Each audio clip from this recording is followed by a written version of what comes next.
कि आपने अपना कीमती समय निकाल के वीकेंड्स स्पेशली और इस हरिनाम संकीर्तन में आप सब सहभागी हुए। हरे कृष्ण महामंत्र जो है ये आत्मा के कल्याण हेतु कलयुग का ये मंत्र भगवान श्री कृष्ण चैतन्य महाप्रभु ने हमें दिया है। शरीर के सजावट में तो हम और आप हम सब लगे ही हैं, लेकिन आत्मा के कल्याण के बारे में बहुत कम लोग सोचते हैं। कितने भक्त यहाँ समझते हैं कि वो शरीर नहीं वो आत्मा है। कितने लोग समझते हैं कि मैं शरीर हूँ, मैं आत्मा नहीं हूँ। कितने लोग समझते हैं कि मैं आत्मा हूँ, मैं ये शरीर नहीं हूँ। और बाकी लोग क्या समझते हैं? कंफ्यूज्ड है अभी भी।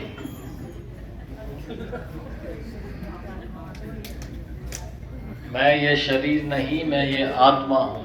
भगवान श्री कृष्ण अर्जुन को भगवत गीता में कहते हैं ये शरीर तो नश्वर है, शरीर छूटेगा। क्यों करता है मेरा तेरा, कुछ ना साथ आएगा। भजले प्यारे राम नाम तो यही तेरे संग जाएगा। तो आखिर में भगवान का नाम ही हमारे संग जाता है। जो भी अकाउंट बैलेंस है, घर गाड़ी बंगला, सब कुछ यहीं पड़ा रह जाता है। और हमें ये भी नहीं पता कि इस शरीर की आयु कितनी है।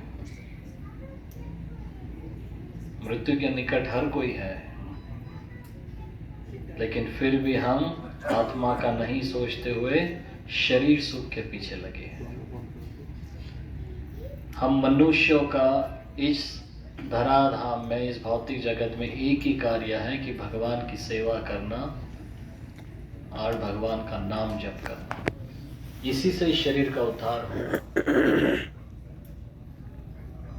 इस दुनिया में कुछ नहीं है परमानेंट। एक भजन भी है, शायद आप सभी ने सुना होगा। जगत में कुछ नहीं परमानेंट, तेल चमेली साबुन इत्यादि चाहे लगा ले सेंट, लेकिन इस दुनिया में कुछ नहीं परमानेंट। सब कुछ नश्वर है, सब कुछ नश्वर है।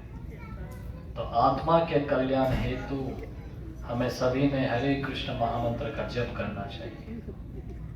आत्मा तो नश्वर है, आत्मा को कभी मारा नहीं जा सकता, नहीं आत्मा मरेगी, लेकिन बस ये शरीर बदलेगी। जिस प्रकार से अगर हमारा शर्ट टी शर्ट कुर्ता पुराना हो जाता है तो हम उसे बदल के नया पहनते हैं, उसी समय उसी तरह ये शरीर भी जब पुराना हो जाएगा, जर्जर हो जाएगा, तो ये आत्मा इस शरीर से निकल के दूसरा शरीर ग्रहण करेगी।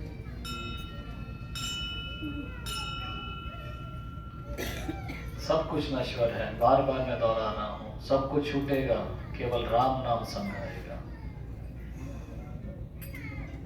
और ये मनुष्य शरीर दुर्लभ है। भगवान की भक्ति दुर्लभ नहीं है, लेकिन मनुष्य शरीर दुर्लभ है।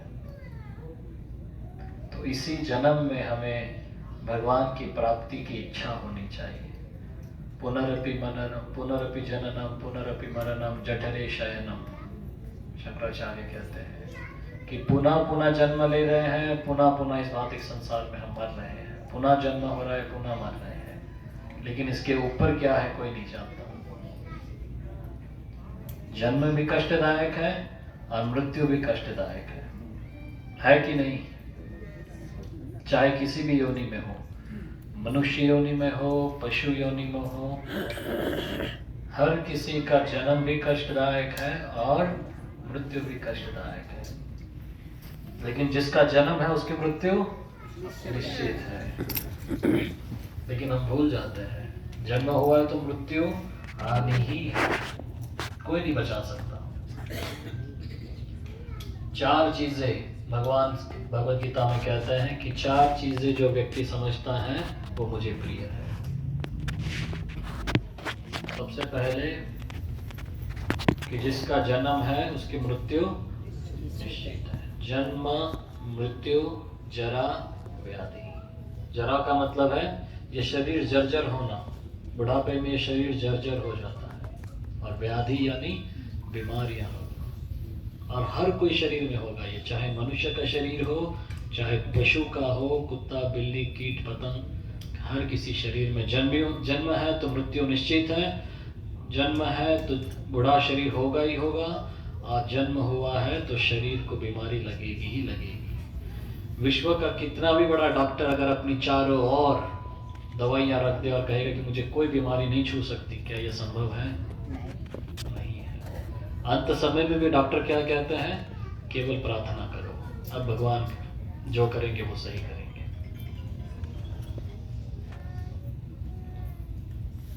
तो जिसका जन्म हुआ है उसकी मृत्यु निश्चित है, जिसका जन्म हुआ है उसका शरीर जर्जर होना निश्चित है, जिसका जन्म हुआ है उसके शरीर को बीमारी लगना निश्चित है। फिर भी हम इस शरीर के सुख के पीछे भाग रहे हैं, आत्मा का कल्याण कोई नहीं सोचता।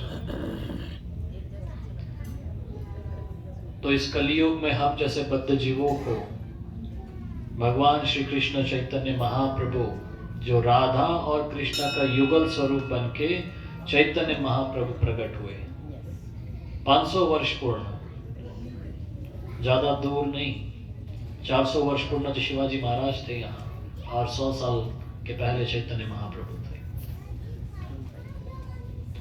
और केवल उन्होंने कहा, खाईते श्रीते लोय कृष्ण नाम।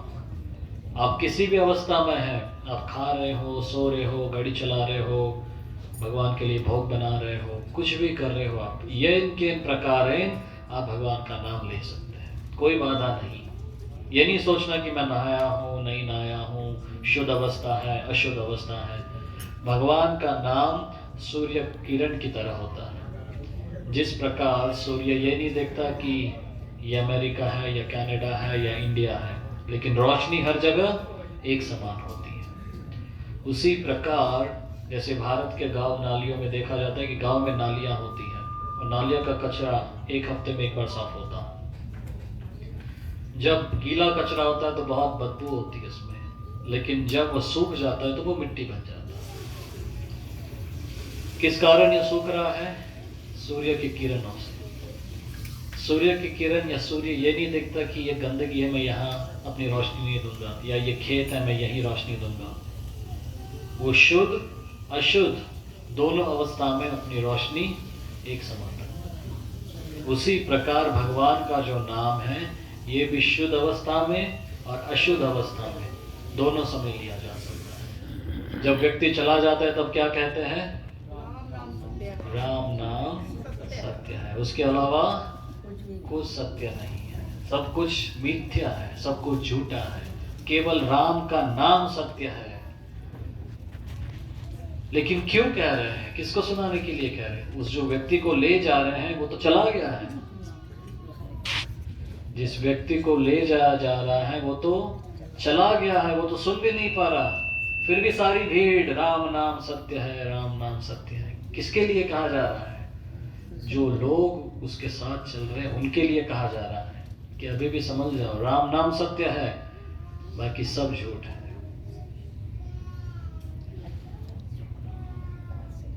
तो इस जगत में केवल हरि का नाम और केवल भगवान का नाम ही सत्य है। हम कहते हैं कि हमें कहाँ जाना है? सत्संग में जाना है। कई लोगों को कहते हुए सुना होगा आपने, हम सत्संग में जा रहे हैं, सत्य का संग करने जा रहे हैं, सत्य का संग करने जा रहे हैं। और वहाँ क्या होता है? भगवान का नाम कीर्तन होता है, भगवान की कथा होती है। तो सत्संग में सत्य कौन है? भगवान। भगवान का नाम ही सत्य है। हरेर नाम हरेर नाम इव केवलम कलौ नास्ते व गतिर अन्यथा।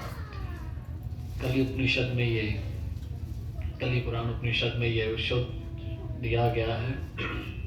इसमें कहा गया है कि हरि का नाम और हरि का नाम 3 बार कहा गया। जैसे जज अगर कोर्ट में कहेगा ऑर्डर ऑर्डर ऑर्डर, या कोई भी चीज जब 3 बार कही जाती है तो वो चीज पक्की हो जाती है।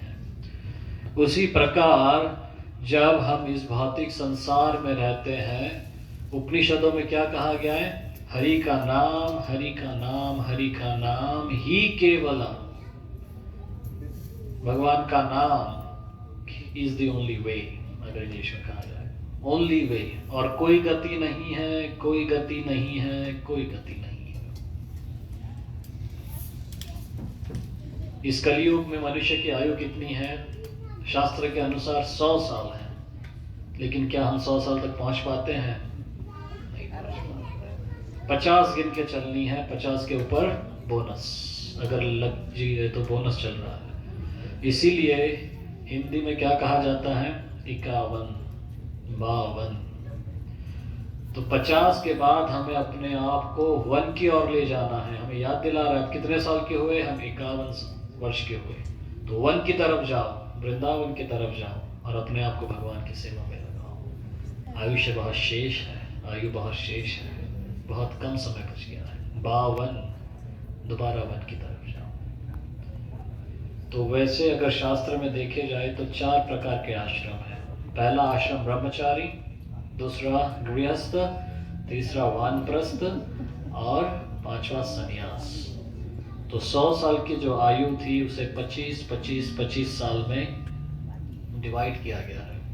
1 से 25 साल बच्चों को गुरुकुल में पढ़ाया जाता था, गुरुकुल की शिक्षाएं दी जाती थी, अपने आप को ट्रेन किया जाता था। 25 से 50 साल व्यक्ति गृहस्थ आश्रम में प्रवेश करता है। गृहस्थ आश्रम में शादी ब्याह होने के बाद, बच्चों का लालन पालन करने के बाद, उनको पढ़ाई लिखाई करके तीसरा आश्रम होता है 50 से 75 वानप्रस्थ। फिर अपनी जिम्मेदारियां सारी बच्चों को सौंप के वो 1 की तरफ जाके अपने आत्मा के कल्याण के बारे में सोचता है। और फिर 75 से 100 साल की जो आयु है, उस आयु में वो संन्यास आश्रम ग्रहण करता है। संन्यास आश्रम का मतलब होता है परिव्रज आचार्य। परिव्रज का मतलब होता है कि जो हर जगह प्रचार करता है चल के, तो उसे परिव्रज आचार्य कहते हैं। तो इस तरह यह 1 से 100 साल की जो आयु थी, यह शास्त्रों में इस तरह से डिवाइड किया गया। 1 से 25 ब्रह्मचार्य, 25 से 50 गृहस्थ, 50 से 75 वानप्रस्थ और 75 से 100 साल संन्यास आश्रम। तो आइए हम सब दोबारा ये दोहराइए कि हम सब यहाँ आत्मा के कल्याण के लिए एकत्रित हुए हैं, और आज से हम हमेशा अपने आत्मा के कल्याण के हेतु हम भगवान का नाम जप करेंगे या नाम कीर्तन करेंगे। केवल एक मंत्र है, ज़्यादा कोई कठिनाई नहीं है। आप सुबह शाम रात कभी भी इस मंत्र का एक माला नाम जप कर सकते हैं। मंत्र क्या है? हरे कृष्णा कृष्णा कृष्णा हरे हरे, हरे राम राम राम हरे हरे।